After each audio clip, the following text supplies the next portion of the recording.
er så glad jeg synes at hele verden bedre enn et gull som deg.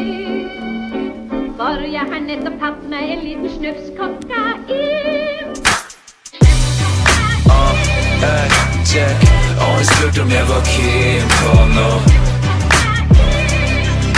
Og tok en ærlig lav for alle gutta var på. Og jeg spurte om jeg var keen på noe.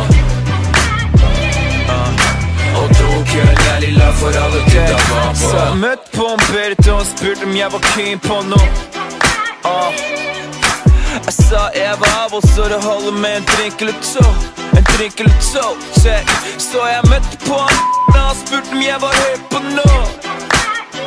Nei, jeg sa jeg var for svak. Jeg har ikke baller nok til å finne på så. Så mamma ikke være rolig. Sønnen din tar det rolig. Selv om kameraten min kan gi meg det for god pris. Pappa er ikke min stil. Se hva det kan bli til. De som er på toppen av fallet for dem. Jay-Z sa det best, men han sa det er så mye kokain, kunne så kjørt slalom.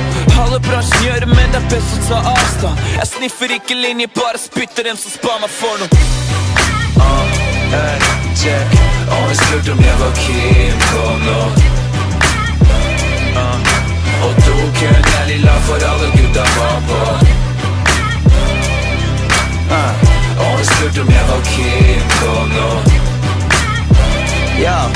Og tok en ærlig lav for alle gutta var på. Så jeg treffer på kave, han hadde treffet en dame som hekta seg til karen og ville trekke inn på badet. Men det vetter en karen, han bare nekta som faren. Og bare poppa ut av køen og lot neste man ta seg en liten.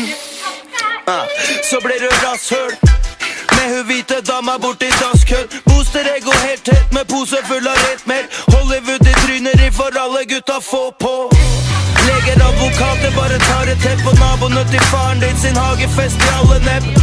Men smart hadde bare vært å ta det pent. Jo, han har vært på TV, han tar kokain, jo, han er fett. Lange fingernegler på noe hallik-shit. Ut og finne et fucking utested og male hvitt. Tony Montana må ikke tro han tar kredit, men han gir deg med glede ditt første hit. Jo, kom og ta en.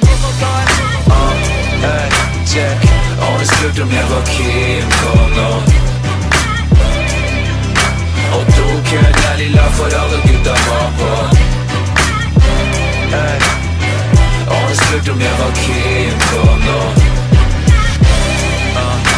Og tok en ærlig lav for alle gutta var på. Og dem sniff, sniff, det er Colombia. Men det er ikke vits, det er ikke dum i skam. Hei, han fikk tics, han er borte nå. Og vips skulle plutselig alle sammen line opp. Bak kulisser, ned i krigen. Gategutten til statsminister. Popstjerne gjør alle kjendiser på hjørnet. Bare sniff, sniff, sniff for en løft opp.